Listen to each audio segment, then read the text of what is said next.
Ladies chika. Donnie, halatang in love? Hindi kasi mapigilan kiligin ng aktor habang pinag-uusapan ang love of his life na si Belle. Ayon sa mga staff, nabanggit lang namin si Belle. Ayon tuloy na ang kinukwento ni aktor kung gaano niya kamahal ang aktres.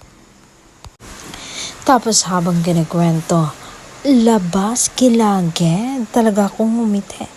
Hirit pa nga ng isang staff. Confirm Don Bell fans, ang lolo Don ninyo ay mahal na mahal ang lola nyo Bell.